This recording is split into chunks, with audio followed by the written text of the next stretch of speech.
Welcome back to the Built to Last podcast. I expect it to be a very random, wide-ranging conversation with Josh Counsil, and known as many things he does from the Good Robot Brewery. And like normal, I'm going to get him to introduce himself. I'm not going to read through his bio. But what I like about this conversation, we connected. He was the keynote speaker recently at a conference I was at, and we've been at different conferences and been in the same circles a lot. Is the wide-ranging personal and professional. And so we're going to get into it, but it's we both have things we're doing, or all three of us have things we're doing individually that give us interest and maybe even economics, like a return. But we also are partners in a larger corporation. And we also have personal things that we're doing outside of anything that is with the public. And I just want to explore some of that complexity that makes us, because Built to Last is, and we've said this a few times, maybe we don't say it often enough. It's really about that in between before your company or organization's built to last, but also you yourself. And that intermix between them is really where things get complicated. So with that long-winded pre-intro to give you a chance to think, I'm going to pass it off to you. And how would you describe who you are? It's probably not as simple as your bio that you have for speaking or for your company. Who are you? Who am I? Well, some fast facts. I was raised by murder mystery dinner theater owners in Ottawa, Ontario. I took engineering as a career because I wanted to build rides at Disney. I interviewed at Disney and did not get the job, which we could dive into if we feel like it. Their interview process is fascinating. And they basically determined we should not let this guy anywhere near families with children. And so I quit my engineering career when that wasn't very satisfying to open a community brewery with my drinking buddies from college, Angus and Doug, who I met on the engineering floor at Queen's University. Angus is from Cape Breton, and he had the idea to open a brewery in Halifax. I had a bad meeting with Toyota that day, and when he told me about that idea, I don't think he was inviting me to join the brewery, but I quit my job and flew out to Calgary to write the business plan with him. And so since 2015, we started as a brew pub, and we were a $2.5 million company with 20 or so employees. And then COVID hit, and we became a no employee, no revenue company. And just like every other business in the world, we pivoted very quickly. We started focusing on the at-home experience. So selling beer on shelf at wholesale and selling beer vis-a-vis e-commerce, direct to consumer. And quickly we ran out of capacity at our tiny garage pub brewery, which I'm reporting from today. This is actually our old residence. We lived above our business for the first 4 years, me, Angus, and Doug. So we literally lived above our bar. And when we ran out of capacity, we had the option to expand a little bit, which a lot of breweries do. They add tanks or maybe a separate warehouse. Or Angus had that idea to make a larger idea, the old entrepreneurial spirit. He wanted the first beverage co-packing facility in Atlantic Canada that could do both alcoholic and non-alcoholic beverages. So now not only do we produce Good Robot beer at that facility, but we also produce about 120 SKUs for about 30 or 40 other clients. Mm-hmm. So that's the last 39 years in a nutshell. Wow. So I will actually pause you there because I feel like that was the origin story of Josh Counsil, co-owner of Good Robot. And right. One of the things that caused me to want this conversation is that that's not all you are, and you have some separate. And both Colby and I have kind of our own. I don't like the word hustle, but our own things that complement our professional space. And I'd so. For people who aren't just knowing you as Good Robot, how would you describe yourself? I'd say that I'm an okay entrepreneur and a good exhibitionist. I'm sort of like I'm like a P.T. Barnsworth or whatever his name was, right? I like being the ringleader of the freak show, and so it's funny that you come, in my case, from a theater family. My older brother's a theater actor. Dad is a writer, director, actor. And then I go into first engineering, which is quite a different path, and then entrepreneurship. And technically, Dad was an entrepreneur too. He ran his own murder mystery business, but there was no sort of performance bit to my job. except when I would get on our social media or in front of, let's say, traditional media. And I always enjoyed sort of being a spokesperson, sort of being, the White House correspondent, who comes out. You don't get to see the president. You get to see this person on a mic who presents their story. And so I really enjoyed that. And as the company's evolved, I've tapped into that side of me a little bit more to basically uh, be a theater performer in so many ways, whether it's as a spokesperson or whether it's in keynote speaking. Hmm. And I did my first gig in 2023. I fell in love with it. I thought it was so fun. The whole process of it, everything from designing the presentation to the Q&A after, to talking to people weeks after the presentation. And then I got the audience reviews from it, and there were about 40 reviews, and I was shocked at how good they were. And I'm not used to seeing great reviews, being in a hospitality business, right? People tend to be pretty candid with what they think about your baked chicken or about your beer. So, it was shocking to see something that basically had 5 stars across the board. And I landed another gig, and I thought, maybe there's something to this.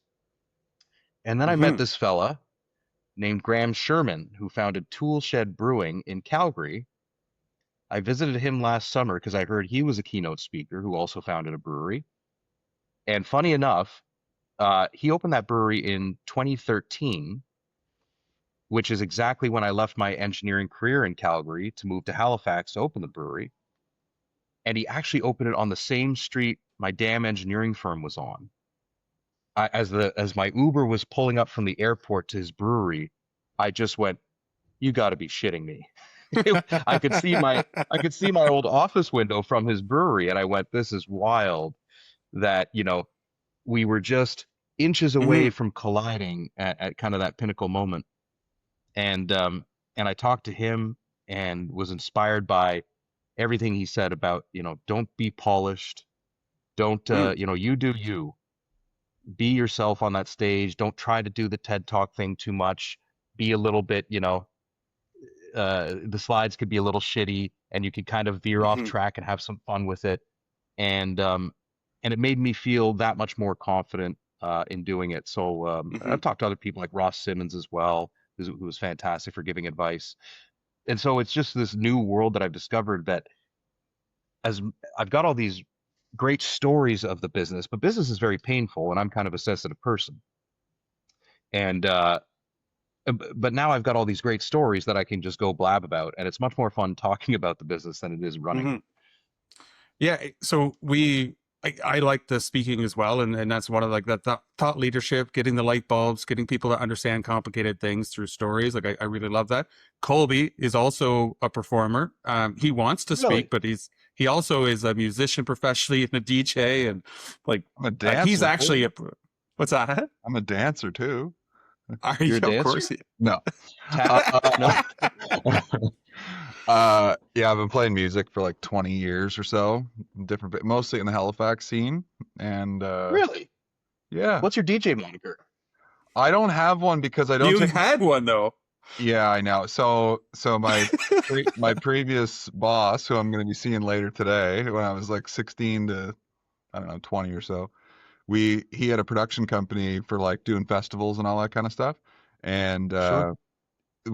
I worked for him, so I had an extension when you call a line, and I was extension 8, so I was DJ extension 8, and and I thought it was funny, but Section that's the 8. last time I had a name. But now it's just Colby because Right. I can't seem to give myself what feels like a nickname at this late in life. Is your logo a slice of cheese? It should I be. think you can have a lot of fun with Colby. My brother did one of my nicknames, actually, the guys that I got to know when I was living in South Africa, was Cheese. That was my nickname over there. Oh, it's So such yeah. a good name. You're sharing great company with Method Man from The Wire. I mean, everyone wants the nickname Cheese. Well, I got it. I got it. Yeah. The American Embassy folks gave me that name, which was kind of fun. Hmm. But yeah, like you're kind of making me think about, like, I've been, I've done some speaking on like random topics, Hmm. and I really really enjoyed it. And one of the challenges that I have in the current business is because of Levi's background in facilitation and like just he's done a lot of speaking and I'm just trying to find my thing, like how I'm going to approach it, how I'm going to have fun with it. And Right. as you were talking, I was like making a list of people that I'm going to reach out to start to put this together because there's Well, definitely and something there. what I like, and you're probably a little bit too humble, so I'm going to talk about you and make you uncomfortable, Josh. But what I like about it, because I've managed to see you, I think 4 or 5 times at different things. Some of them I spoke at, some of them I attended. And what I liked about it is that almost all of your examples came from stories from Good Robot. But Hmm. I know that at least a quarter or a third of that room don't see you as Good Robot. They see you as Josh Counsil, the speaker on marketing, or that I will relate to him on my issues. Like it was like that like I'm speaking from a very specific company. Right. Like almost all your stories are from one company, but they're Yeah. all transferable learnings, and they're not like you're not seen as the good robot. Nobody, I think, would ever say, "Oh, the good robot speaker." Right. Like and I don't know exactly how you do that.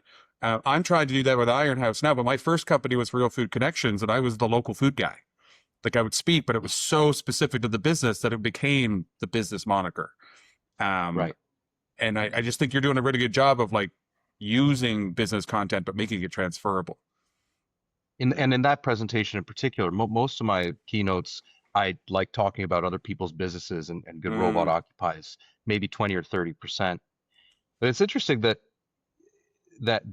you've seen it that way because my psychologist has said something similar in terms of, you can still be, the company can still be Disney, and Walt Disney can have his own personality as well.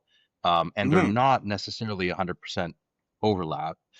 With entrepreneurship, he's got this the tower of eggshells, he calls it, where he specializes in treating entrepreneurs, athletes, and high performers, military, and he said a lot of what happens is folks like that go all in on one thing, and so they're building this tower in a cityscape that is basically this is my business or this is my hockey career or whatever it is, and they're putting all their chips in one basket, and then they have this big tower that has a lot of sway, right? Not a lot of reinforcement. And as soon as something happens, like it goes out of business or they break their ankle and they can't play hockey anymore, the tower collapses. And that was their entire identity. mm, And they have nothing left. And there's this long, painful period of rediscovering who they are. Whereas if you can build a cityscape with different towers representing sort of values like family or friends, if you're into spirituality or God or whatever, that might be one, hobbies, music, mm-hmm. cheese, then you have this cityscape of if this thing collapses, if this tower collapses over here, you still have this identity that encapsulates all these things. And that's part of what the exploration has been with keynote speaking is here's a Mm-hmm. hobby that is just for me, not for, 100 other employees necessarily, not for, Mm-hmm. shareholders, not for our customers. It's just for me, but it also happens to serve those things in sort of Yeah. this complex way. I I was in that situation with my previous business where I was the spokesperson and it was pretty much my identity. It's what people knew me for and I was on all the TV ads and YouTube ads and all that kind of stuff all across the country and that came crashing down and I didn't want to leave the house because everybody would ask me about it and I was like, well, who am I and what value do I bring to the world? And Right, that was a tough thing to climb out of. And right. a lot of deep work getting to the other side of that one. Yeah. Yeah, well, what happens is Chris Farley, when I Love was in high school, love Chris Farley. He's fantastic. I believe he died at 27 or 30, sort of like the Jimi Hendrix and Janis Joplin, the old Curse of 27. I could be wrong, don't quote me. But the poor guy basically got labeled as, and these are his words, fatty fall down, people laugh. And so that became, even though he could have a range, because people labeled him like that, he felt that he had to lean into that over and over and over. And what's interesting is I got called Chris Farley in high school, not in a negative way. People weren't trying to be mean, but I looked exactly like him. And So suddenly you've got this identity of this thing that people like that you try to be. So what do? You drink too much at parties, you fall through the table, you know, do different antics. And that really wasn't who I wanted to be or all there was to me, but because they liked that thing, you Hmm. leaned into it. Today they call me Jack Black on a weekly basis, but I'm not looking. I think I've developed my self-worth to a degree where I'm not looking to pick up a guitar or do cartwheels on the stage. You know, I look like him, but he's not out there talking about business, and you know, I'm not Hmm. out there trying to do School of Rock. You said something earlier that just made me laugh picturing you. Were you at an interview with Toyota? No, but I have a great Toyota interview story. I didn't interview with Toyota, but I worked at a computational fluid dynamics company, which is basically a fancy way of saying virtual wind tunnels. And one of our clients was Toyota. Okay. Toyota was an impressive company, but man, you want to talk unbelievable dedication and work ethic. Yeah. I had a friend there who interviewed, who went in on a Friday, all day interview, and then they said, you know, the flight was going to take off the next morning. They said, "We'll see you tomorrow." He said, "What do you mean you'll fly out tomorrow?" "Oh, well, you know, if you don't want to come for the second interview, you don't have to." So he changed his flight, stayed Saturday, interviewed all day Saturday, booked his flight for Sunday. Guess what they did? "Oh, we'll see you again tomorrow." "Well, I'm flying out tomorrow." "Well, if you don't want to do your third interview." I mean, That's their amazing. level of, I mean, I, I like to think I'm a hard worker, but I'm not Toyota hard. It's my There's your new favorite. tagline. It's my I'm favorite. not Toyota hard. That's my favorite car company. I absolutely love. I Same. love everything they stand for, and Hmm. but if you getting that call from your buddy and just saying like, yeah, I'll be there, and hanging up the phone. He's like, no, no, no. You're like flying out there. Like that's just such a funny visual. Yeah, yeah. No, I think, you know, it wasn't the next day, but certainly Angus called me. I was in New York. We had all offices all over the world, and I was in the New York office at that time. And he was talking about me and Doug were thinking about opening this brewery. And I can't remember exactly what happened, so I'm going to embellish it. But I remember getting yelled at by my Japanese manager who was very fond of basically saying, you know, how lazy Americans were, and by association Canadians as well. I mean, he was not a complimentary guy, and I just had one of those days where he was just like, "Oh, this is bad, and you're lazy." And you know, the idea of that was a good company. I'm not shitting on the company or the people at all. But what was interesting was, for me personally, if I worked on Mercedes-Benz, who was the client I worked most frequently with, if I worked on their product and we aced the project and we helped reduce drag on this new S series car by 2% and improve fuel economy, at the end of the day, I don't get to see somebody driving it. And what I liked about the bar and what I love about stand-up comedy, which I got into not as a performer, but as an appreciator, long before business or engineering or keynote speaking, is that the feedback mechanism is very instant.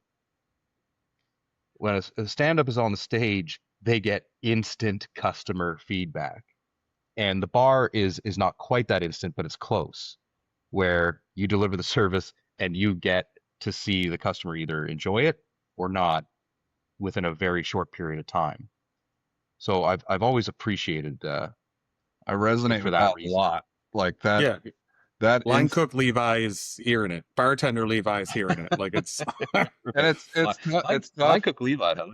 It's tough with us like right now because you know it's a long term thing and sometimes we're sticking around, sometimes we're not.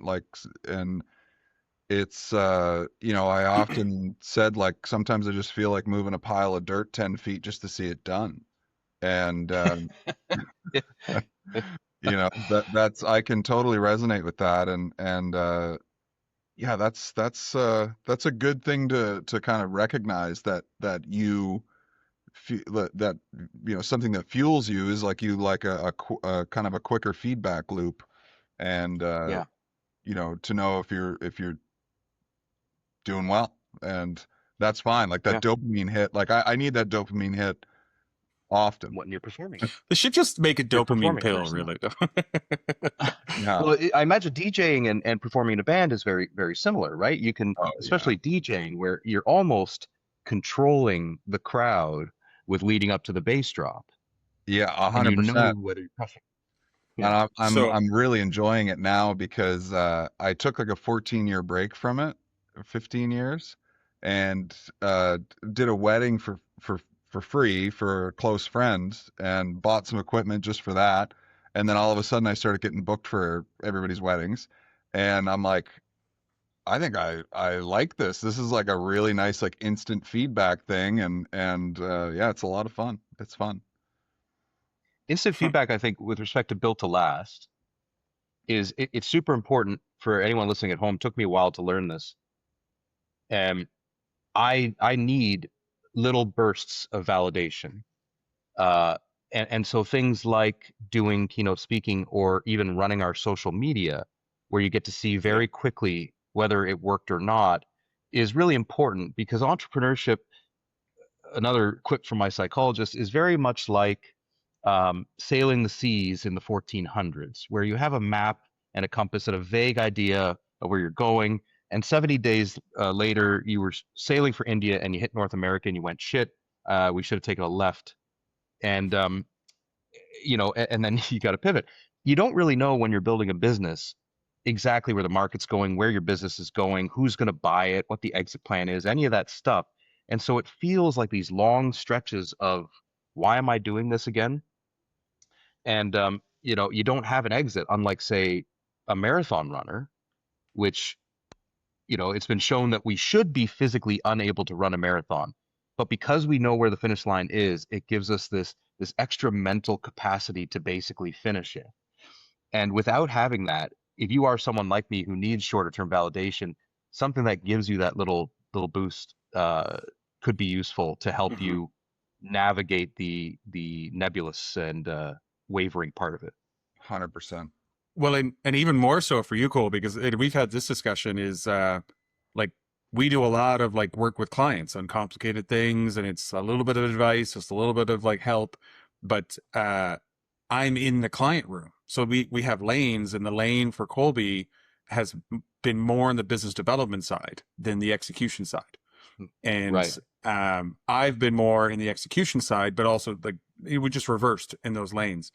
And like, delivering client work in room with team members gets you that. And so I always go every Yes. week, I would have like 6 to 10 hours of like instant gratification, validation, or redirection or feedback. And so and we had some really good moments where, come to find out, Colby wasn't saying everything that was bothering him. He probably didn't know what was bothering him, but it was like in the same situation, I was getting this immediate client reaction, but he was only getting rejection or slow non-response. In the same world, same win, same stuff, but we have very different experiences. And so as a partnership, the three of us, Aaron's not here, but like understanding that even though we're all in the same business, our experiences, what we're getting from it, why we're doing it are all different. So like our offsites now have like, what is the business trying to do? What is that marathon end? Like it's a throw a dart half the time. But then we also now do it individually and make sure they're at least not conflicting. Right. And we had to really open those conversations around like, what is it we're getting and not getting from this? It's got to work for us personally as well as it's got to work for the company. Yeah, Totally. I had a 8-month. There's one that really sticks in my head. It was like an 8-month sales cycle for this one client, and they just ghost for months, come back, ask questions, ghost a little longer, and finally come back. And I remember being on the call in a parking lot in Fredericton when we got it, and I was like, "Oh, there's the dopamine hit. I just had to wait 8 months." And then you pass it off for somebody else to execute. Yeah, exactly. Yeah, so I had to make some changes. Yeah. Had to make some changes. Yeah. There's a study done for anyone who loves animals like me. Fair warning. This is back when we used to do tests on animals, which are extremely cruel. But nevertheless, the results are fascinating. This one, they were trying to basically test the value of hope, and they had these test tubes of water that they would put rodents in and see how long they could tread water. Don't quote me on the actual numbers because I'm pulling from my head, but it was something like a rat or whatever they were using could tread water for about 7 minutes before drowning. And then in the second test group, they would pull the rat out about 5 minutes in and give it a rest and then put it back in. And guess how long it could tread water after that? It was about 72 hours. So what happened was they saw, oh, there's a chance I could get out of here. And mentally, they now had this thing that was able to push them further than they were, in the initial test, physically able to go. And whatever that little hope looks like for people, whether it's performing on stage or doing keynoting or social media or client meetings where you get instantaneous client feedback. For folks like us, I think those things are important. A lot of what you hear in business is you eat that frog and do shit all the time, and you're a piece of shit if you're not eating shit, and so on and so forth. And you're like, maybe I'm not quite as strong as you though, Brian Tracy, and maybe and maybe I need occasionally something that gives me a little instant gratification and or something where I enjoy the process or the flow of it. And that's something that I'm okay admitting for myself, that there's some things that might not be the most efficient. It's strange that the company at our size today, I'm now our social media coordinator on top of my regular duties. But it's also something I get a lot of joy out of because I get to talk to digital customers directly. I get to create. I get in that flow state of creativity, and I find that stuff excites me more than the stuff that is really important to do that you can't neglect. Yeah. Yeah, I'm reading this book right now. I'm almost done. It's called Essentialism. And they talk about this. It's similar type of study, but a little different. The term is learned helplessness, and they did it. I'll spare it's kind of not great details because I'm a big animal person too. But they also tested animals. It was like kind of a constant slight discomfort punishment type of thing, and the certain group could jump over and then not get that punishment, but then the other group couldn't, and they eventually just completely gave up. They learned that there is no hope, and they're stuck like that. And they applied that to people. If they're in a certain situation for a long time, they think this is it and they can't get out of it. And because I've been doing a ton of work on like reframing the world in my head, and what's possible, and like shedding stories that aren't helpful anymore, and or at least like being aware of the stories is like and like am I making decisions based off of fear still because of something that happened in the past? Have I learned enough to make a different decision and be confident in it? And it's been interesting. It's been fun. That's an interesting thing too. Is there's a psychological theorem called memory congruent. I think it's emotion congruent memories or something like that. And it's basically whatever our current mental state is how we perceive the outcome of that past story. Right. So if I'm, let's say, a 5 out of 10 right now, self-esteem wise, I might take a story of a wedding and go, that was a shit wedding. Aunt Mary got too drunk. The couple won't make it, whatever. And then I could revisit that same memory 2 weeks later when I'm at a 9 out of 10 self-esteem wise and go, what a great wedding that was. Aunt Mary got really drunk and was fun. Couples working through their challenges and so on and so forth. And it's the exact same. It's not the exact same memory because all we have is our ability to recall it. But theoretically, that moment in time didn't change. Only our perception of it did. And they've done multiple studies showing that however we're feeling right now actually dictates how we recall that event. Wow. It's amazing how simple.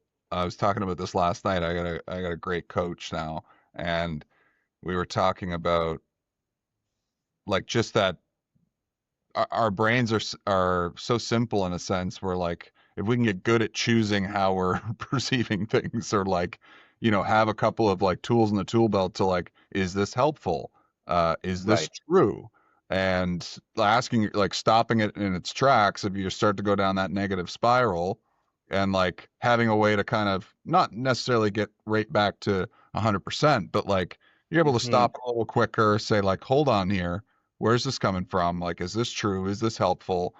Um, yeah, that's Mhm. what is that called again? I just remember the real mood congruent memories. Cool.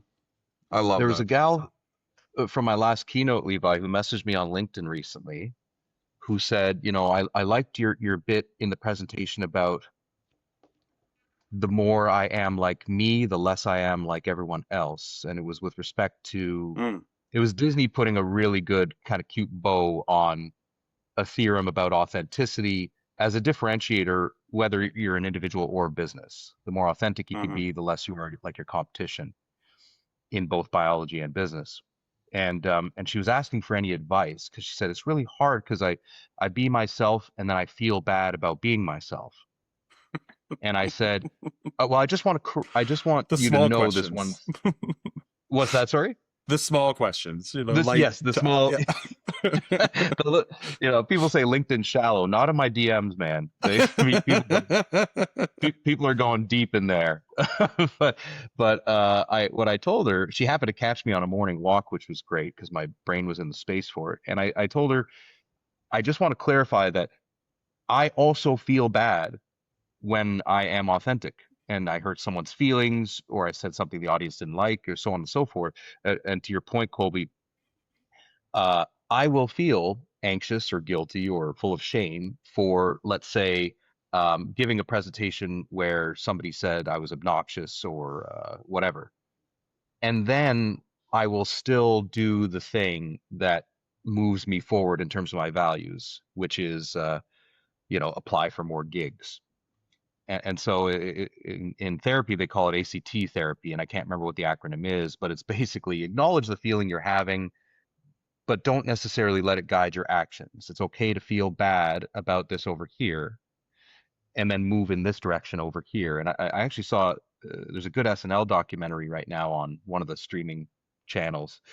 And Will Ferrell said in his first, I think it was his first week at SNL when the reviews came out, one critic had said, the loudest, most obnoxious cast member we've ever seen.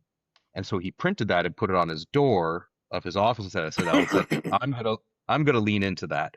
I'm gonna be even louder and more obnoxious because you already don't like me for this.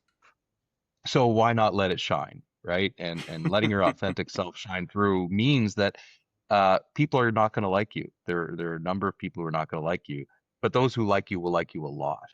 Yeah. Mhm. Yeah. No, that's great. That's fantastic. I'd love to hear the Disney story. So in my third year at Queens, I applied. I figured it'd be good to get in on the ground floor. I've always liked janitorial type work, and I figured it'd be a good idea to get in before I wanted to be an engineer there to get like a summer job as a janitor or customer service or whatever. So Disney had this exchange program with different countries in the world, specifically the countries that are represented at Epcot Hmm. as well as at Animal Kingdom Lodge. They have different exchange programs with different African nations. And so I wanted to work at the Canadian Pavilion. And so I went to the interview. I got the first round interview, which made me incredibly excited. I flew to Toronto, and I remember it being the most fun I've ever had interviewing. What I didn't realize at the time that I realize now was they were putting you into a comfortable state to kind of get information on you. They weren't asking you the typical, tell me a time where you did this or did that, the typical interview questions. Instead, they were going, what's your favorite movie? And they said specifically, it doesn't have to be a Disney movie. And my dumbass, it was 2007. No Country for Old Men and There Will Be Blood had just come out. 2007 was a great year for movies. And Zodiac, about the Zodiac killer. I said, it's about a three-way tie right now. And I told them about a psychopathic killer and two other psychopathic killers in the in a Disney interview. Lovely. But the one I think that really sealed my fate was this question. They asked me, and how they interviewed you was it was two of them and then two candidates. So I was side by side with this other guy who is so smiley and so bubbly and so over the top and just one of those you almost feel he's lying. He's so chipper, and he's not. That's just his personality. Well, he's channeling in his inner Disney. He's channeling his inner Disney. That is him. I just had never met someone like that. And he was a perfect candidate. So they asked him, who's your favorite Disney villain? And he said, oh, I like Kaa the snake from Jungle Book because he's sassy and funny and he always shows up and he does that little thing where whatever. He gives a cute answer. And they asked me who my favorite Disney villain was. And I said, the coachman from Pinocchio. And they both stared at me blankly and went, we don't even know who that is. And I said, oh, well, he's easily the greatest Disney villain of all time. He's the guy who kidnapped truant boys who were skipping school, sent them to Pleasure Island, where he turned them into donkeys, and then sold them to the salt mines as slave labor. Not incorrect. Not incorrect. That is a horrifying villain. And they just kind of stared at me and went, huh. And you could almost see them draw a red flag on their, their little application sheets. I didn't get the job, naturally. But to this day, though, I thought the interview process was so fascinating that to this day at Good Robot, for the last 12 years now, we still ask in our applications, who is your favorite Disney villain? And it tells you a lot about it. That is a 10 out of 10. That's incredible story. That's so funny because you're like thinking deeply about this, and it's like you're analyzing some really interesting psychological things, and they're like, this is not what we're looking for, pal. Do not let this man near children. Do not let this man near families. He's going to talk about selling them to salt mines. It's, and I totally get it. And they're right. They were right. Like, I am not as much as I love hospitality, I'm not a good front of house person. I'm better behind the scenes. And, I have a battery that drains quickly. They knew that at that time. I didn't. I thought I had worked a lot of customer service jobs and thought I could crush it. But it was a good decision on their part. And it also helped define me of who I am. Of as much as I love Disney, I think I'd rather experience it as a customer than as an employee.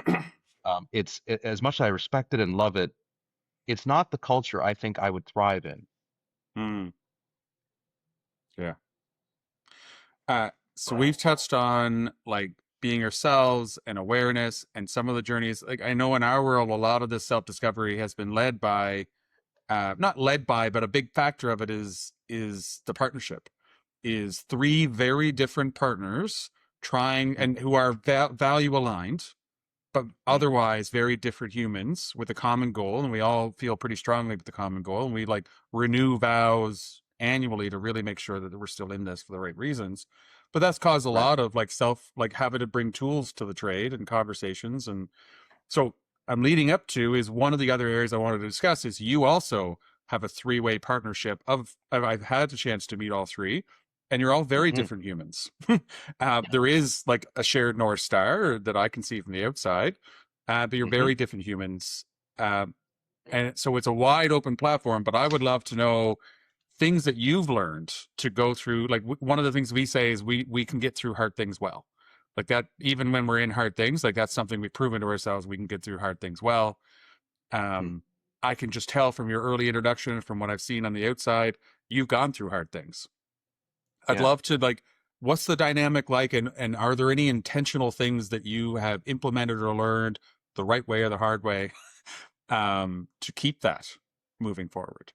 Because like Colby, Aaron, and I came together through a merger after each of us had had our own journeys, but the ongoing resiliency and stability and sustainability of a multi-partner team running an organization, especially equal partners, but are Hmm. very different, and have Yeah. different lanes and different personalities, but trying to do one project together. We are deeply investing in the learning and the improvement around that, because we want to make sure that we do that really well. I'd love to know, Okay. like, selfishly, I want to learn anything you've learned through Road Rash or from good advisors. But Mm. like, what's that like, and what's have you put in place, or how's that Yeah. working for you? I think part of what works is self-awareness, and I'm making another Wire reference. There's a character named Slim Charles. He's probably my favorite character on the show. And he has this quote that has stuck with me. I mean, that show's got to be 20 years old now, but this quote stuck with me, where there's new leadership in the drug ring, and he's been appointed to look after a particular region, the West Side. And he says, all due respect, I wasn't made to play the CEO. And I love that line. And Slim ends up one of the few guys who has as happy an ending as you can have with a show, an ending where he survives. And part of the reason he survives is he knows where he should be playing. He knows when to speak, when to take action, and so on and so forth. Um, for years, we had this foundership structure of basically kind of a three-headed equal split, which is a mess from an organizational hierarchy perspective. And finally, in the Mm. last yearish or so, we've been saying it for years, but not actually having written it down and showing it to other employees. Angus is CEO, right? This started with him. He guides the ship. I don't want to be CEO. It's not where I like to play. I want somebody more stable than I am. I'm more like Churchill. You only want me when you're against a Hitler. Like my leadership strength really came through in COVID. When the whole world is in chaos, I calm right down. But when things are calm and everyone's on a beach having a good time, my brain is in hyperdrive. I don't want a leader like that. I want most of the time somebody stable. So that's part of it. Uh, Doug having the self knowledge to go, I don't know why people want to be managers. I don't want to be a manager, right? Well, we have the luxury of a scale of company now where, we're not quite there, but he doesn't have to be. So knowing where you want to play is helpful. He doesn't want to play with the many of the customer facing creative side of things. I don't want to play with operations. Um, and Angus doesn't want to get caught in the minutia, Hmm. and so having that awareness of what you each want often kind of creates a decent little Venn diagram split of where to play. And finally, having that clarity, I think, has been quite helpful. Of, I'm not going to think about these things anymore because that's not my vertical, it's not my problem, and um, Do, and do then you mind if I balancing it double out click on too. that? Yeah, Like, please. so when you say those words, it feels like that's your in the business or more operational. I mean, you have to make some decisions, but it's and I think we have that as well. Is like when, like, through the month we run the business, so we have those clear lanes, which does help if you get those clarified. But is there an on the business? Is there like a once a month, once a quarter, twice a year, once a year where you go out and it's still three guys talking about where we're going, more equally, or do you keep those lanes into those conversations? We actually, now that we have directors, it's not just the three founders, and there's a certain Mm. freedom to that. So there's a co-pack sales director and a hospitality director and a wholesale director, plus our HR person who, for a company like ours is practically a director anyhow, even though nobody reports to her. Um, but culture and whatnot are so important. Hmm. And then also we have somebody that reports to Angus who's, the sort of head of construction because we're constantly maintaining or building or installing new things. So it's a lot less contingent upon the original Mm. three. which has brought, That's I right. think, a little more harmony. Not that it was particularly turbulent before, but it is more challenging when you have three very different people with different needs and different ways of operating. Not to mention very different ways of seeing what a company should be.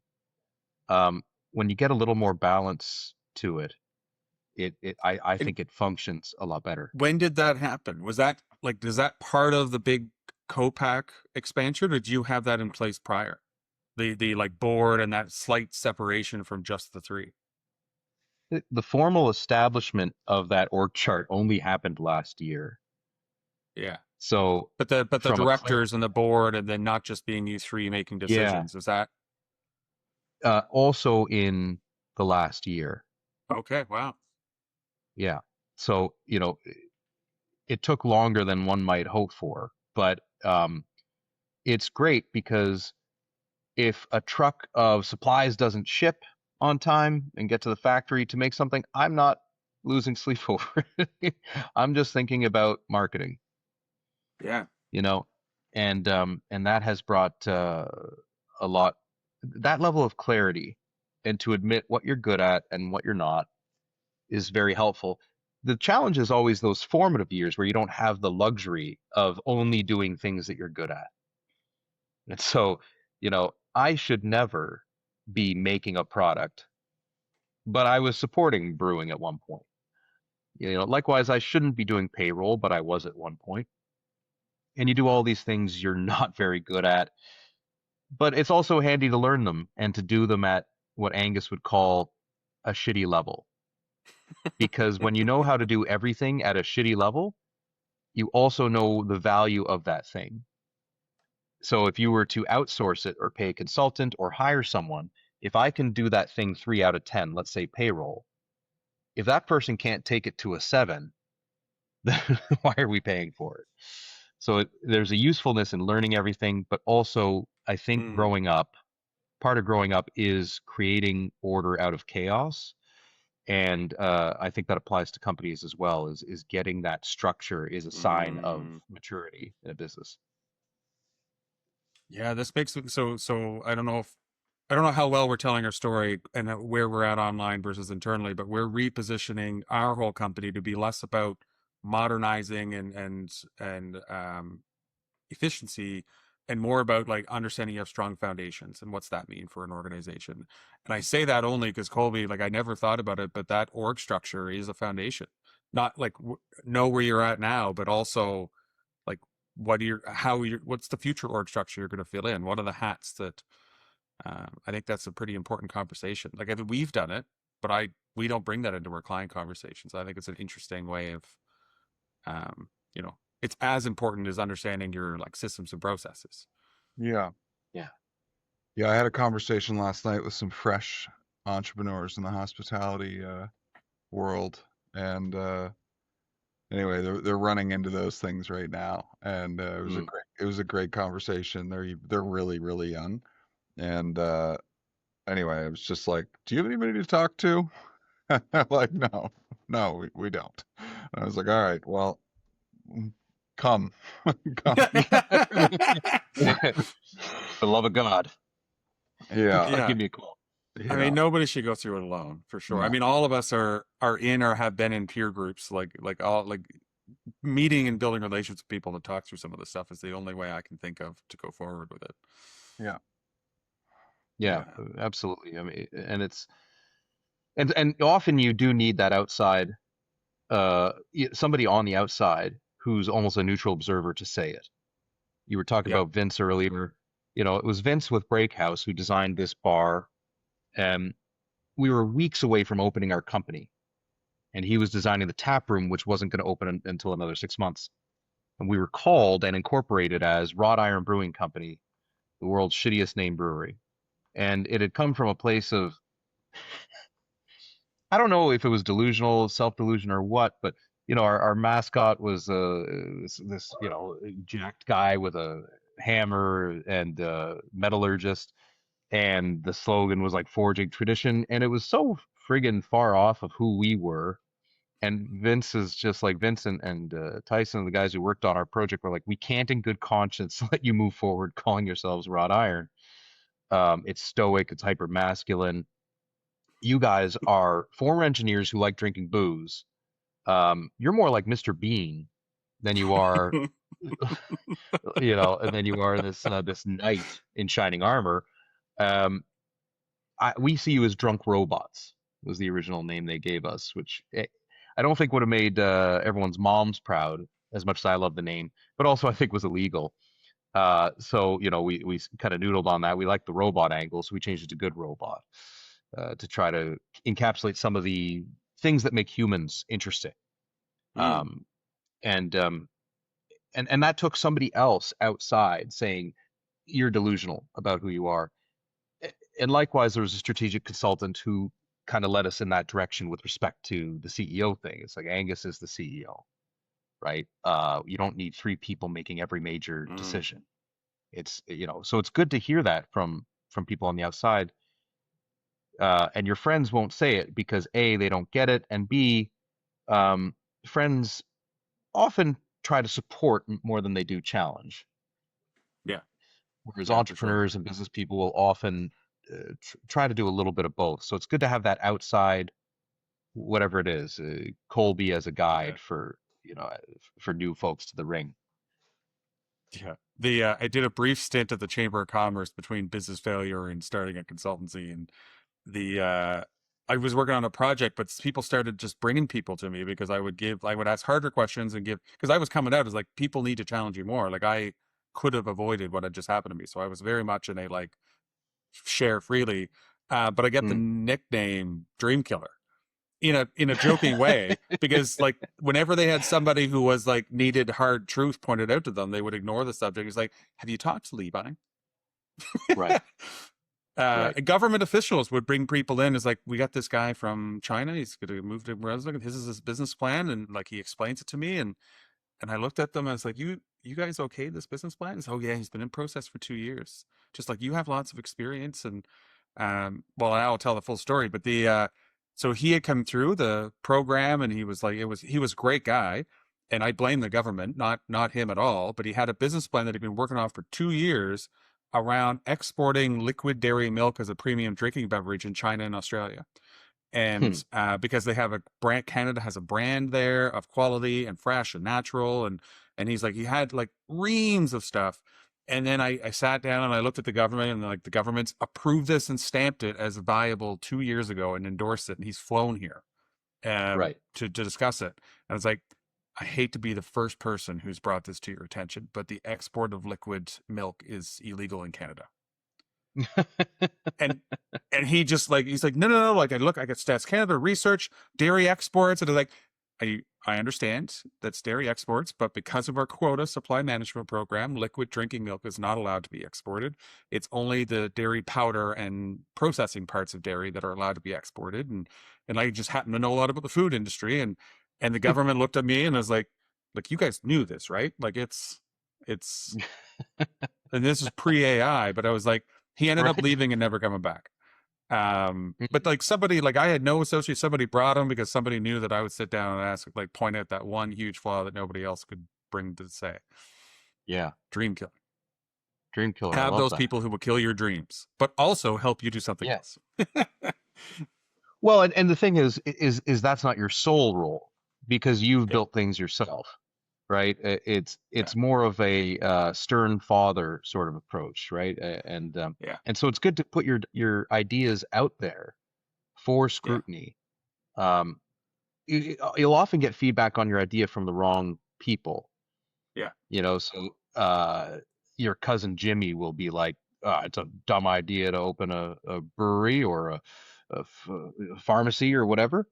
Like, but Jimmy, you just hacked arts all day, bud. You do not, but when it's somebody who has been in that ring like you have, that's where you do want, you don't have to take Yeah, it, but it's still good to hear that yeah, advice. yeah. And I have learned to temper, because one of the things I didn't know then coming out, I was a little bit raw. Like, it was still wounds, not scars. is that like a certain amount of naivete is the only way that anything gets done. Like you got to Yeah, go like some of the businesses that have been huge successes, I would have killed. I would have like, no, here's the 18 reasons why that won't work, and it wouldn't have gone. So like the understanding that was where I wasn't there in my journey, but like you have to have a certain amount of optimism that I just was, totally. my tank was low on Right. optimism. And so this advice, keeping in this theme, the one of the things we've discussed quite a bit and we've never pulled the trigger on, we know it's a good idea, but it's just the extra thing on our plate is around having something a little bit more structured as an advisory board. I know that you have a board now.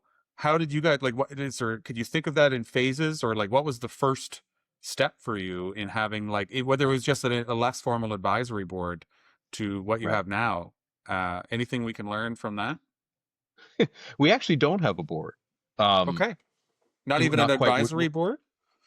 No, we're building one, Okay. but so we are going through the process of it. Um, at I saw Permjot Valia speak recently, and one thing he said was across the globe, it's human nature, but he said he tends to see it in Atlantic Canada a lot more. We value who we know over talent. Hmm. And he was Yeah. speaking about that with respect to immigration and diversity and so on and so forth. So, I know cousin Jimmy, and yeah, the Yeah. dude's a huge fuck up, but whatever, he's going to be on the board because I know him. And I think really looking at what you need from a talent perspective of somebody who gets your business and or doesn't, right? I almost look at it as the way you defend a dissertation at college or university if you're doing a master's or PhD, and the way they establish the panel who's going to judge your work is your professor is on the panel, so the person who's been closest to your work besides you, and then they have, I think it's called, that person is called the inner, and then they have an inner outer. So let's say it's mechanical engineering like me, it would be somebody from the mechanical engineering department who understands aeronautical engineering but is not my professor. That's your inner outer. The next person they have is something like the outer. I can't remember the names, but it's basically somebody who's at your college, so the Royal Military College in my case, who is actually a different department that has nothing to do with what you do. So I actually had a history doctor on my panel for an engineering defense. And then they have the outer, which is somebody who's in your vertical, but from a different college. So somebody I think from Queen's Hmm. University was on our panel as well. And what I like about that approach is some people are intimate and some people have never heard of you before. Some people are very aware of the vertical that you're playing in, and some people are completely in a different world entirely. And I think assembling a board has been similar for us in terms of Hmm. if we just brought people from the manufacturing sector, um, there's going to be a lack of diversity of thought. If we just bring Atlantic Canadians, there might be a lack of diversity of thought. If we Mm-hmm. just bring, and so on and so forth, right, all the way Mm-hmm. down the line. So um, Angus has really been kind of championing assembling the board, but I'd like to weigh in with him of going, make sure we don't become homogenous, Hmm. because then you just get tunnel vision. And if you Yeah. don't bring in anyone who's intimately familiar, you risk just going in too many different directions and it being complete chaos. Yeah. That's fascinating. It's a really Yeah. great way to think about it. Yeah. Yeah. For some reason, I thought you already had one. I think it was just the mention of directors earlier. Great. Well, now I'll Right. watch closely as you go through your stage. This is not like learning Yeah. from your road rash. It's watching for road rash coming. I'll text you the play-by-play. Yeah. But one thing we know for sure, and we determined this years ago, was that we don't want a governing board. We want an advisory board. Yeah. At the end of the day, we still want the decision-making authority to be with us. Yeah. Um, and that comes with a lot of accountability, but it also comes with Yeah. certain levels of freedom of this is still a baby and still needs to be nurtured. Yeah. And if you give it away to, your uncle private equity, he, that baby might not be very healthy. Yeah. Mm-hmm. Yeah. I'll be upset with myself if I don't mention this. So I got a text from our previous podcast guest, Jimmy Norway. I told him I told him you were coming on. I told him that you were coming on. He said that's going to be an amazing conversation. I am willing to put money down that I am one of the top 5% consumers in the world of Diablo. Mm. Thank you for Let's your pull service, the Jimmy. stats now. Diablo's, great. yeah. Diablo's our number one selling. So it's really, if you break it into two companies, the Beverage Factory, which is the co-packing services where we make other people's products, and then Good Robot, the brand, whose products are made at that facility. Our number one product is Good Robot, the brand, is Diablo Mexican Lager with lime and jalapeno. And it was a product that was almost delisted, as you know, Levi. Mm. And we basically found out what consumers were saying about it and found out how to change the messaging by going to stores and talking to people. And the barrier to trial, we went to stores to figure out why its sales were declining. All the store managers and employees were saying, "Oh, I haven't tried that beer. I don't like spicy foods," which is a totally fair assertion to make for something that has jalapeno in it. But ironically, the number one feedback mechanism we were getting online and from customers in person at the bar, where it sold very well, was it's not that spicy. So interestingly, once we figured that out and started using it's not that spicy as the messaging, and we changed the way we sell it to be like, do you like Corona? Yes. Are you allergic to anything?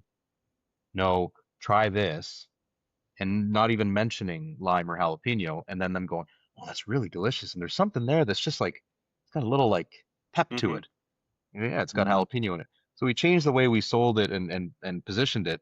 And suddenly the thing that almost delisted it as a product was now the number one thing associated Mhm. with its success. And a lot of consumers call us the jalapeno brewery. Isn't that amazing? Just Yeah. that little shift. That's Mm. it's delicious, by the way. I love it. It's fantastic. Yeah, Um, me too. I had a couple last night in the beer garden. One of my friends who's a director of hospitality at different hotels. He said, or director of operations. He said, "You know how I think you should sell this? This is the best hangover beverage I've ever had." and, and I could see Yeah. why, because it's got kind of like a Caesar-like quality almost with the lime and the jalapeno. It's got Yeah. just a Little little bit tomato more juice in than there. Good to just a go. beer. Right, right. Yeah. yeah. Thank you, Uh, Jimmy. so bringing it back to you mentioned the companies that I forgot that like because the Beverage Factory, are they two completely separate companies or do you run them? I assume, but I don't want to assume. They're incorporated as one, and Okay. this will be interesting. I'm going to say a prediction, and let's revisit this podcast in 3 years and see how wrong I was. Um, we were advised by a number of different people to separate Good Robot from this co-manufacturing Hmm. facility because one is kind of goofy and fun and quirky, and the other one is sophisticated and trailblazing and world class. And what's interesting is I agreed with them at first from a brand perspective, but then when I was on a trade mission recently, Good Robot has a lot of clout across Canada. Even though it is goofy and irreverent and whatever, as a brand, a B2B person understands that it is successful, quote unquote, however you want to define that. And the Mm. thought experiment I gave myself was if Liquid Death, the heavy metal themed $5 hilarious can of water in the States, had a co-manufacturing facility, would I produce there? And the answer I said was yes, absolutely. Because even though their Liquid Death brand is so offensive and fun and irreverent and whatever, um, I know that it's a success, and I know they know how to Hmm. make a good product. And my next thought experiment was who else has wild branding right now and marketing? Well, I thought of Wendy's. Wendy's, it's truly an insane asylum. Go on any of their social media. It's absolutely phenomenal how nuts they are. And if Wendy's had a franchise training program, would I trust it? Oh, absolutely. Why? Because it's a successful company. And so suddenly I've had this mental shift in the last few months Hmm. of Good Robot, the brand, I think should be the brand name for the beverage factory, or at least leading the charge. Because the Mhm. things that made Good Robot great in terms of our ability to foster relationships translate very well to that Mhm. factory. And I looked at our quarterly digital metrics, and almost 40% of the website traffic to the beverage factory is driven from goodrobotbrewing.ca. Hmm. So people are searching Good Robot co-packing, Good Robot manufacturing, whatever, to find the beverage factory. And so I've had a Interesting. bit of a change of heart of them being so different. I think a good Yeah. business person and a good client would understand this is a product for consumers, and it's okay that it's completely wild and whatever. And this is a sophisticated facility that makes it, that happens to operate under the same umbrella. Makes sense to me. And I don't know, Colby, if you're seeing this, because for me, this just validates a lot of our internal. So we've just in the last month or two launched a bookkeeping service. We're running it as a separate company internally, but it's all under one books, and it's the same kind of team growing it. And we talked long and hard around whether that was going to be a different brand, but also different company, because it might need Right. different levels of investment or financial support. It might need, it's definitely a different, like it's scalability, a different revenue model. We looked at a bunch of different names. It's like name it because we can carve it off. It'd be separate, but we ended up launching it as Iron House Bookkeeping versus Iron House Pro. And the reason we opened that service was because it was the number one problem that everybody we ever worked with had is like good Right. current financial numbers, like just help tackling that. And we weren't bookkeepers, so we had to work and find partners and really plan out what the service is. But it is still trying to solve resiliency and strength and company Mhm. issues. But we just went through this exercise of like to separate, to not to separate, to the same. So it's kind of validating where you're, because it's the same personality, it's the same like hospitality focused business Mhm. services is where we're like better customer service, better hospitality, fucking keep a human in the loop Yeah. on these core Sure. things. Um, I'm glad we like this is validating. I'm glad we hadn't like separated them into this cold like very Yeah. professional bookkeeping firm and then had this talk and I'd be like, shoot. Well, Right.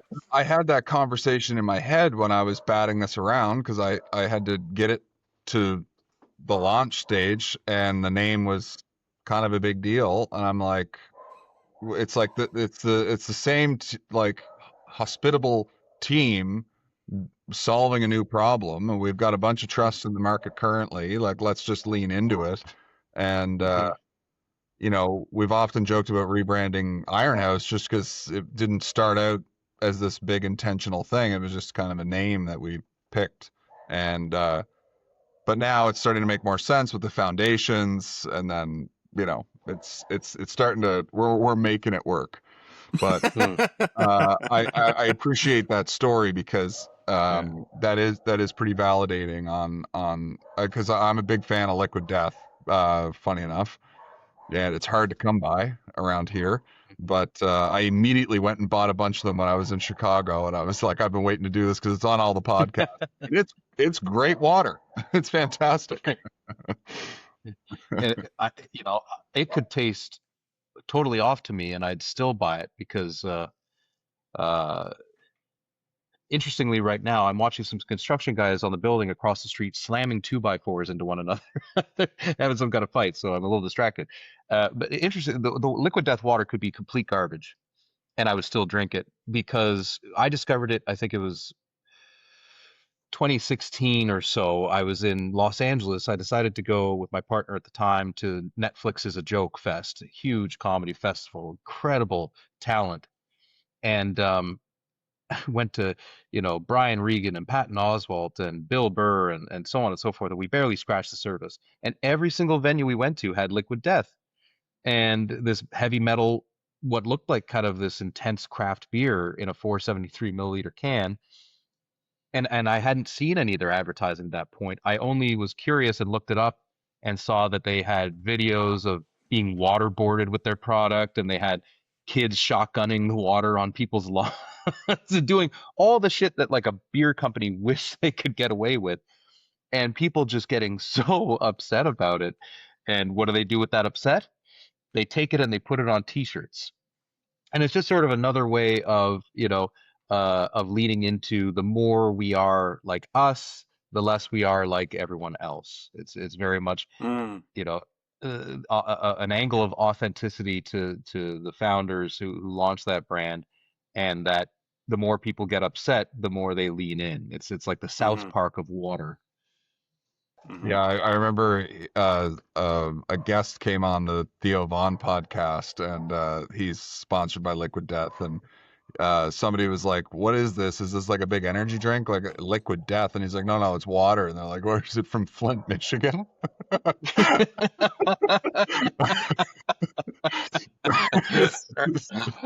uh, Well, and the funny thing about it was they at first it was spring water, and it was super critical that it was spring water. People cared that it was spring. That's what they thought anyway. And and so during we've had so many people reach out to our co-packing facility, not so much this year, but previously, saying we want to make a canned spring water. It has to be spring water. The consumer cares about spring water. And I kept thinking, I bet the consumer does not really give a shit as a whole. They're drinking it because of the brand attitude. It's a it's okay water. It's water.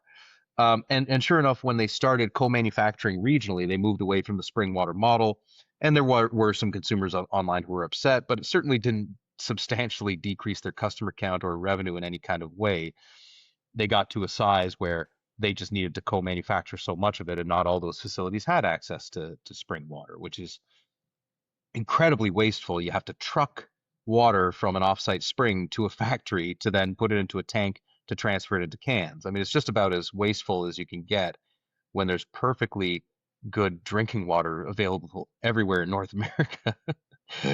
So, anyway, it was Yeah. funny to see that transition of, maybe the spring water thing's not that important.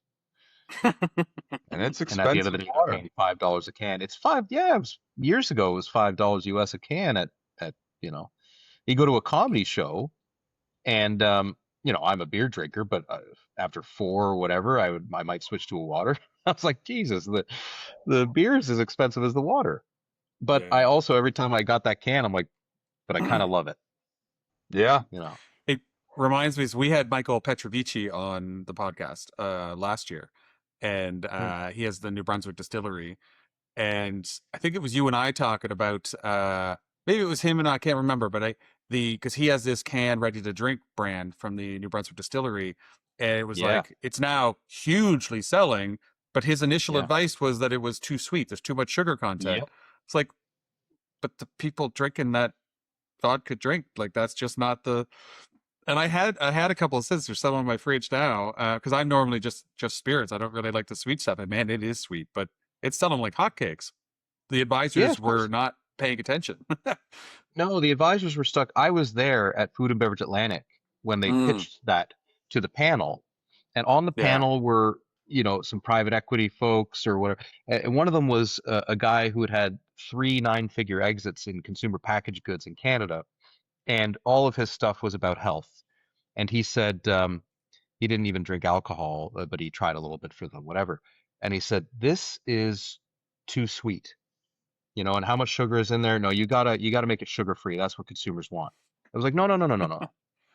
You're a successful entrepreneur, a multimillionaire who lives in that space. You and your friends want that health stuff. If you go to BevCon in Moncton, or to uh, Big Axe's beer festival, and you look at where the lines are, the biggest line is at, and this was before MB Distillery existed, but the big line was at uh, I can't remember the name, Big Fire Distillery or something, guy named Trent Jewett, and he would have a line 80 people deep for this neon green sour apple, bastardization blend of different Probably in a flavors and whatnot, plastic in jug, a not a. plastic jug, in the hotel lobby style, water jug with, and then he'd have another one with this coffee, something or other, and they were rich and sweet and sugary and boozy, and people couldn't get enough of it. And meanwhile, the hip Olay cocktails had no line or whatever and I just went, why has nobody in New Brunswick done what Blackfly did in Ontario? There are consumers who want a sugar-free thing, a light crushable thing, and then there's also the indulgent ones who want the big flavor bombs that are fun and novel and whatever. Mm-hmm. And trust me, they are not decreasing in that segment. And NB Distillery, I told Trent, you should be packaging your product.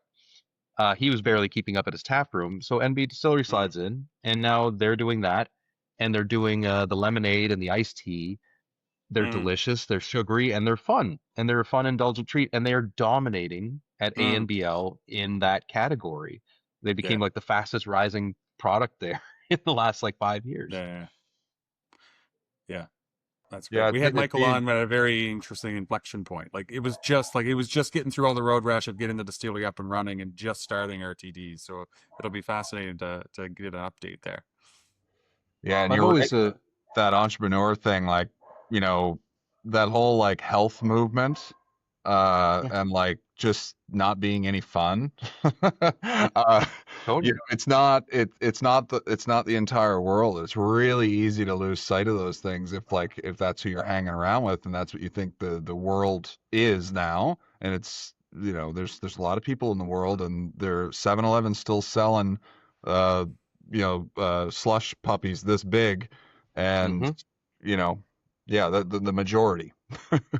Yeah, entrepreneurs get in these bubbles because they are obsessed with immunity, and they're obsessed with living forever and being the optimal me and running 12 marathons in 5 minutes. And what happens is people look to Toronto and Los Angeles and they go, there's this microplastic free water trend going on, or there's this adaptogenic mushroom, whatever. And I'm going to make that in Canada. It's going to be the next $1 billion SKU. I'm going to take on the Logan Paul energy drinks or whatever.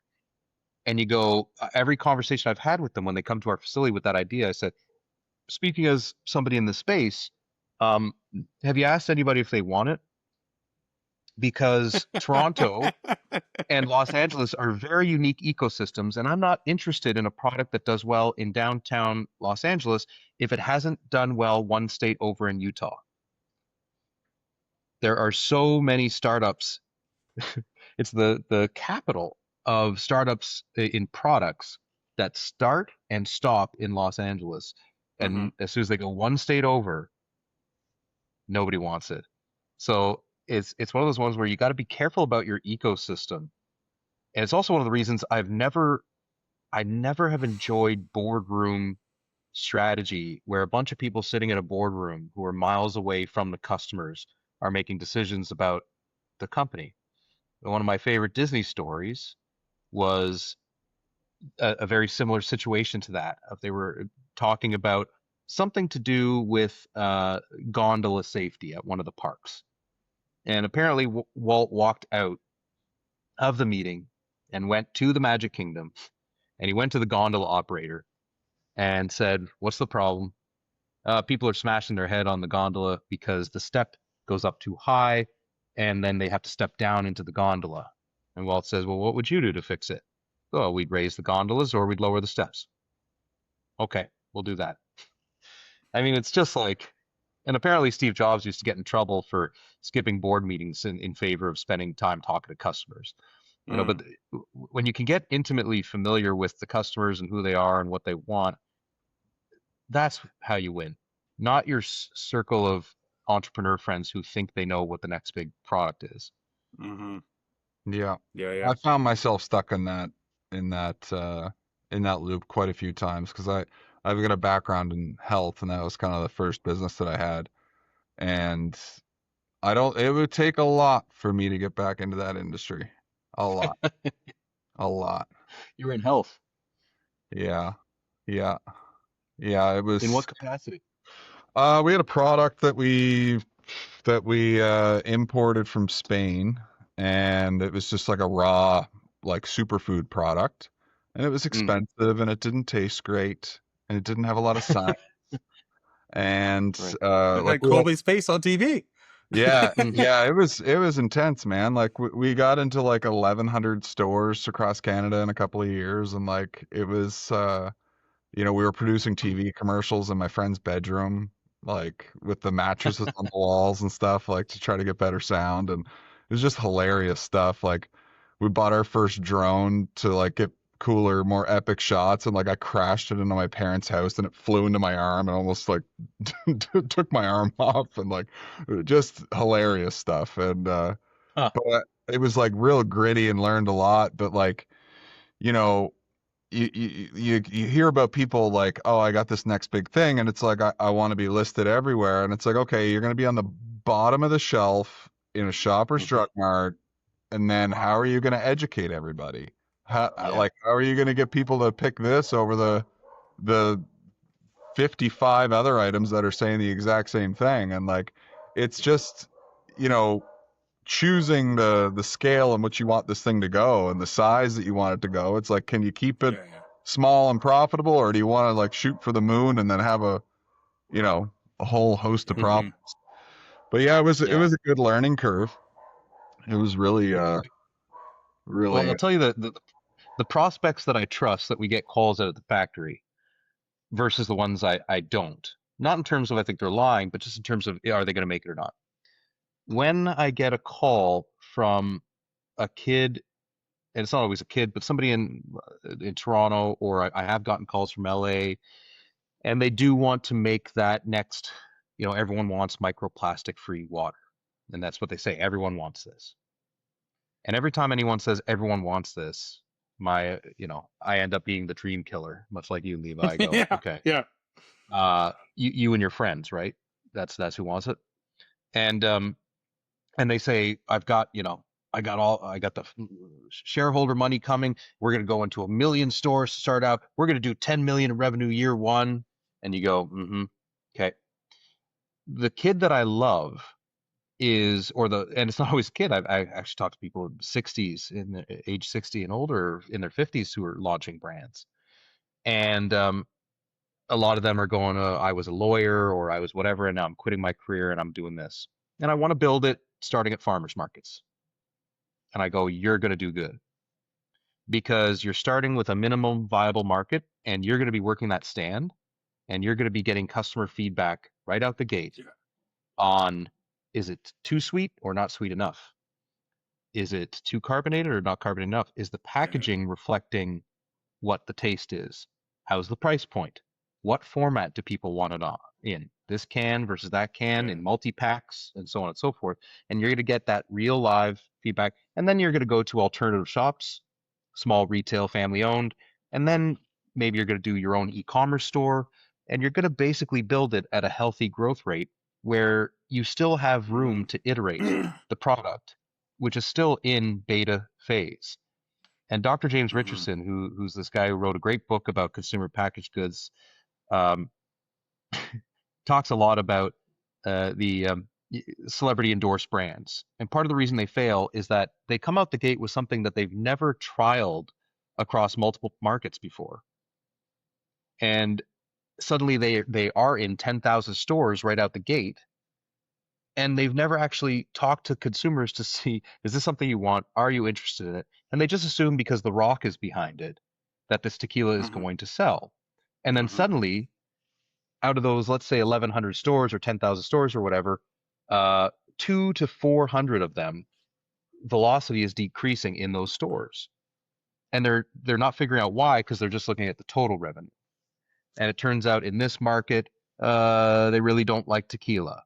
Or in this market, they like tequila at this price point. In this market, they don't like The Rock. Or they associate The Rock with beer instead of tequila, and they never get that feedback because they distribute it Mhm. way too fast out the gate, um, Mhm. before they've ever talked to a customer. And the note I'm writing down is because we're going through our initial first discoveries for the bookkeeping service.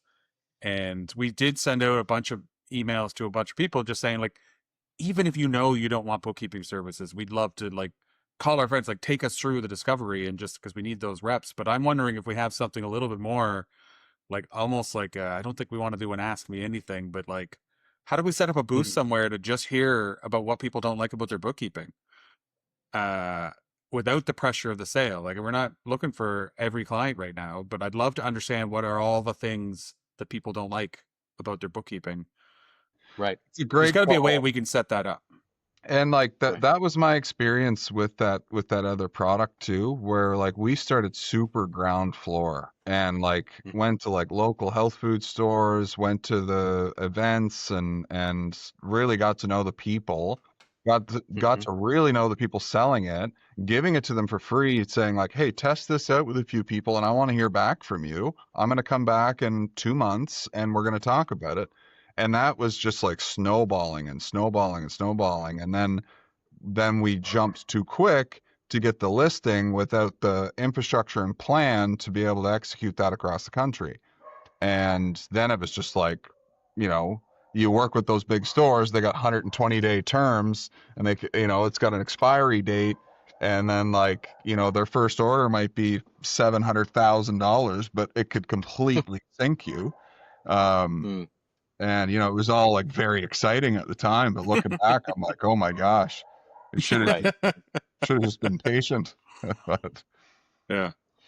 Well, Uh, and being able to, that's another sign of maturity. I'll quickly say before signing off here is, uh, saying no to opportunities, I think is a sign of sophistication in a business. And one thing that's made me proud of our business in the last year, last little while, is that we have turned down a number of things. And some of those things are multi-million dollar contracts. But when we look at the margin contribution and we look at, is that the kind of product we make and distribute, and we look at the other kind of production terms and we go, this isn't for us, and it's not the lane we're going to play in. Um, I forget who said it, but strategy is simply what choices you say no to. well, the person who told me that was Paul Johnson a number of times. Well, there we go. Paul John. Yeah. We'll attribute it to Paul Johnson. Yeah. Well, he always said his strategy is often more about what you say no to than the things you want to say yes to. Right. So it could be similar. Yeah. that's Uh, that essentialism book. I highly recommend it. I'm enjoying the heck out of it, and I'm going to give you the author here in a second. Here, who is it? Audiobooks. Here we go. Greg McCowan, and Okay. it's like what you're like. Essentialism is like basically shrinking down, and what are you saying no to? But it also like really leans into like, are you still having fun? Are you still being like the silly person that you should be? And like getting into that creative flow and being able to focus and what's important now and it even gives you like if you're bad at saying no like me, like it mhm, gives you all this framework to be able to say no in these graceful Right. ways. And Right. I'm just getting a huge kick out of it. It's great. mhm. I think going back to the stand-up comedy remarks we made earlier, Patrice O'Neill, who was one of my favorite stand-ups before he passed away, So he good. said in stand-up comedy, half the room should be laughing and half should be horrified. And I think it's similar for products and services. And maybe it's not half, but there is Mhm. this constant fear. On the one hand, rationally, people will write down we're not for everyone, and they can all agree to that in a boardroom. And then when you run something with branding or marketing that makes somebody who's in a director or leadership role uncomfortable, they go, is this who we really are? And you're going, yeah, but you're not the consumer. And you have to do things that make a number of people, including your own people, uncomfortable. Yeah.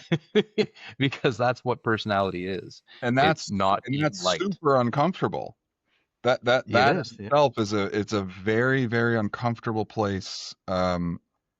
You know, especially if you need that gratification and you're scared to let go of it and you know scared to kind of stand on your values and morals and make decisions and be confident in who you are and that not everybody's going to like you and not everybody's going to vibe with this service or product. Mhm. That's it's a tough decision to make when you're in like a scarcity mindset. Yeah. Versus Yeah. like, it's a big world. There's lots of people we can serve, and we just Yeah. find our people. Yeah. Yeah. Yeah. I wouldn't mind pulling this over just because a similar idea about the speaking. So like similar, I want to speak more. I enjoy it. That's where I get personal joy. I'm using the company as a vehicle. I wrote a book. I'd like to have that personal avenue. But this is very similar. It's like there seems to be like it's a rough gig. Like I'm glad I'm not trying to become a speaker, and that's my like salary. Like, it feels like a very hard place to grow anything that feels like a real business. But even as an individual, and that's where the question's coming is like, what does that look and feel like? How are you getting your message out there? And like, what's like CEO of Keynote speaker Josh? Like, what's that look like? What's the like horizon coming up look like, and what are the ways you're entering that market? Yeah, I mean, I mentioned earlier the first time I did it, I had 40 comments that were all 5-star reviews, and that's great. And then there was a keynote speaker I saw who said, um, don't get to a state of delusion to the degree that you believe your own testimonials. And I Hmm. went, huh. And what was interesting was the testimonials, business people tend to be pretty um, cordial, let's say. They're not going to give you biting feedback after a presentation. They're polite. But go on reddit.com and suddenly I found conversations from anonymous people who had seen some of my speeches that really hurt my feelings. And it was very similar to what Will Ferrell had said. They basically, one person said this guy is so smug, and somebody else had said he's completely obnoxious, and that hurt to read, but Hmm. that's okay. Maybe I am smug and maybe I am obnoxious, or it could be, my version of confidence is their version of arrogance, and it could be a lot of things, right? It's their perception versus mine, but it's good feedback to see, and it lets me know that, you know what, that presentation that they're talking about was also the one where I got like a 98% rating. It was the second rated presentation at that conference. So I had some people who love me, and then some people who despise me, and that lets me know that I'm doing the right thing. Because if I didn't have haters, I wouldn't have lovers. And so I think as a CEO of Keynote Speaking, I would say, um, just like any business, you're not for everyone. And the more me I Hmm. am on stage, the less I am like everyone else. And the more me I am means the more statistical likelihood that people are going to not like you. Hmm. And I'm not for those people, and that's okay. Hmm. It's good because for me, I'm right in the middle of like, do I put myself out there and my stance and my personality, or do I hunker down on like what the outcome value should be of the topic based on some of the work we've done? And it's Mm. just I'm just talking out loud around because I like the idea of stage and events, and that's an enjoyable thing. But I also would love for like the larger corporations to bring me in to the team workshops. Right. And so I try to decide like that really fires me up. But like if I'm just because we're working with an RBC thing personally, I got an RBC envelope here, but like if RBC called me to do a session for their managers, like Hmm. that probably sounds boring in a lot of circles, but like if I could get 10% of that room to change their behavior or to see something differently, that would fire me up. Yeah. Um, but how do you get into that market? I'm playing around. Like it's a weird place to sell yourself in. Well, it's interesting because what business people who are terrified of marketing for that very reason. They're terrified of putting themselves out there. They're already doing it in a B2B sales meeting with clients. Mm. They just don't see it that way. And so I'd say it's sort of like when a salesperson leaves a company and all the clients that they had go with them. Those clients were never buying the company. They were buying that salesperson. So I think on stage, if you are also doing business development and sales and so on and so forth, I would be the same you that you get in a meeting with Levi on stage, Eh. because if they don't care for you, you probably weren't going to do business with them anyway. At the end of the day, they're buying Levi and they're buying Colby, and they're not necessarily buying Iron House, which frankly, for most businesses, I believe your individual personal brands are stronger than your company's brand name.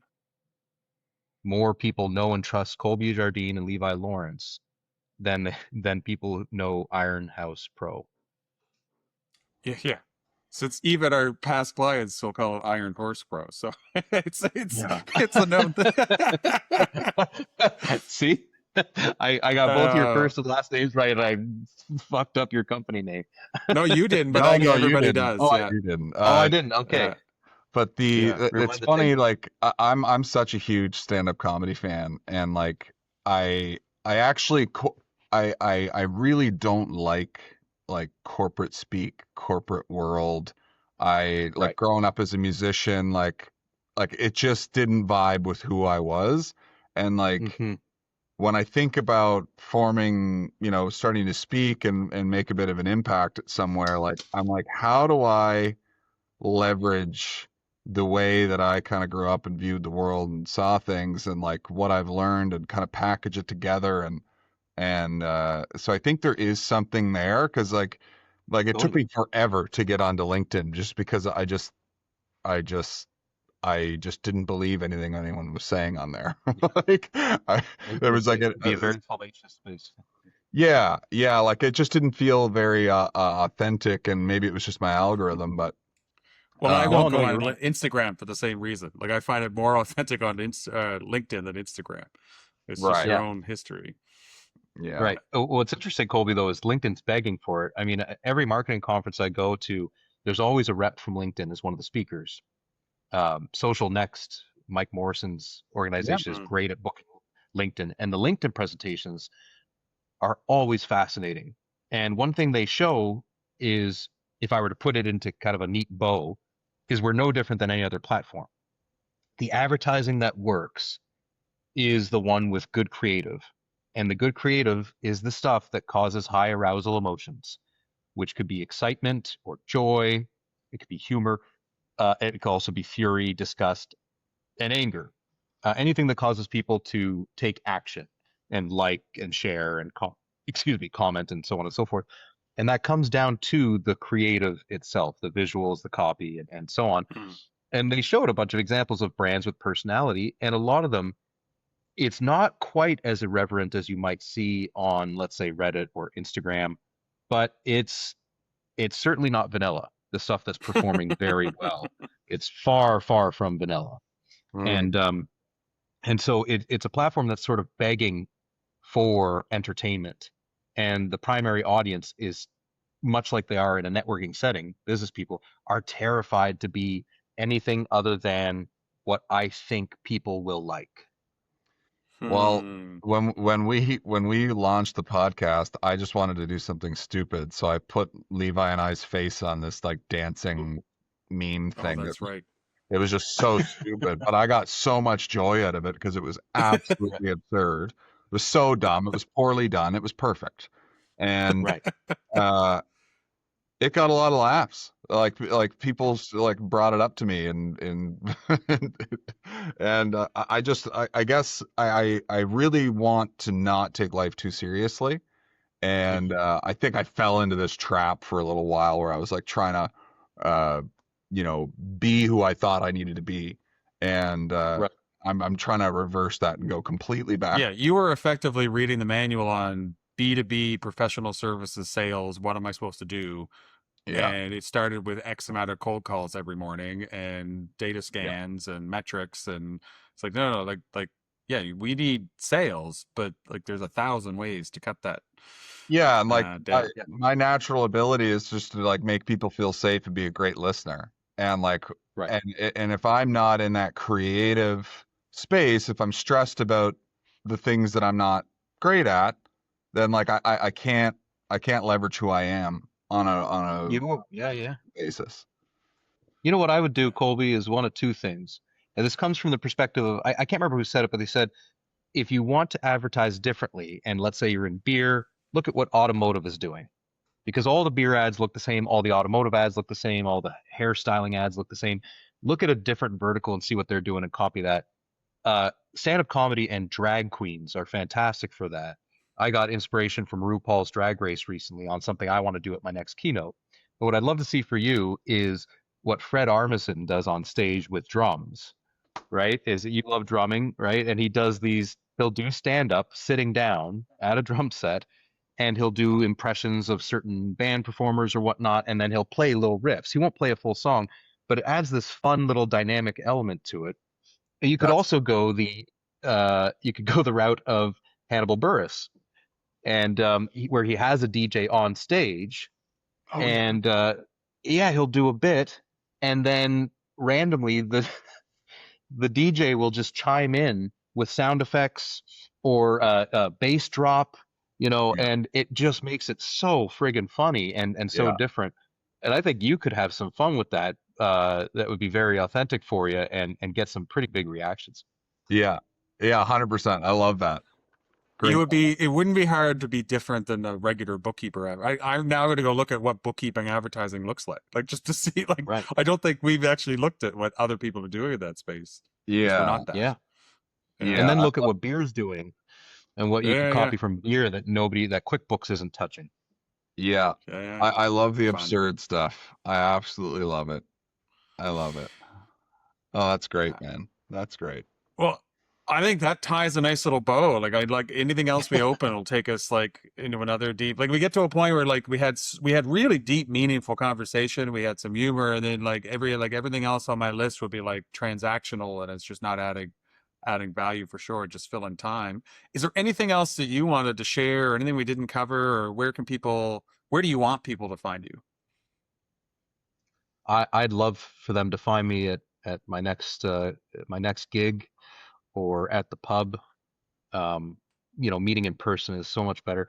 I am at a phase where I get a lot of people DMing asking, can I, have a phone call with you? I need some advice and whatever. And I'm pretty tapped time wise. I already feel pulled in a lot of different directions. But the place where I feel like I'm in the mindset to engage with people the best is at those conference events, business events or whatever, where I am speaking, and I am fully there when I'm there. So if you were going to any of those upcoming association where meetings, would people find out where you're speaking next? Great question. I mean, AI, I should have an email list, but it's not hard to find my name and then just search speaking with it. But I'm going to Food and Beverage Atlantic in Nova Scotia in the fall. I will be at Farm Credit Canada's summit in September. I'm going to be at Social East in Halifax. Event Atlantic, I'm going to be the MC there in Shediac in the fall. And there's a few others too, but look up my name, Joshua Counsil. Counsil is spelled wrong, and with an S instead of a C. Somebody mucked up at Ellis Island. And connect with me on LinkedIn and say, hey, I live in this region. Are you going to be here anytime soon? I'd love to connect at those events. You should do a comedy tour dates poster. I always have more respect for stand-up comedians than I will my keynote speaking, because I truly think I think what they do is just masterful, and the audiences are so brutal compared to a business audience. So I don't think I could do it out of respect for what they do, but it could be fun. All right. Well, thank you very much for your time. I really enjoyed the conversation. Yeah, it was great. Thank you, guys. That was a lot of fun. This episode of Built to Last is brought to you by Iron House Pro, your behind-the-scenes partner in building organizations designed to thrive. We specialize in solving the big challenges, the small annoyances, and everything in between. So while you're out there dreaming big, we're here making sure your systems, processes, and people are ready for tomorrow. Iron House Pro, driven to create lasting organizations. Learn more at ironhousepro.com.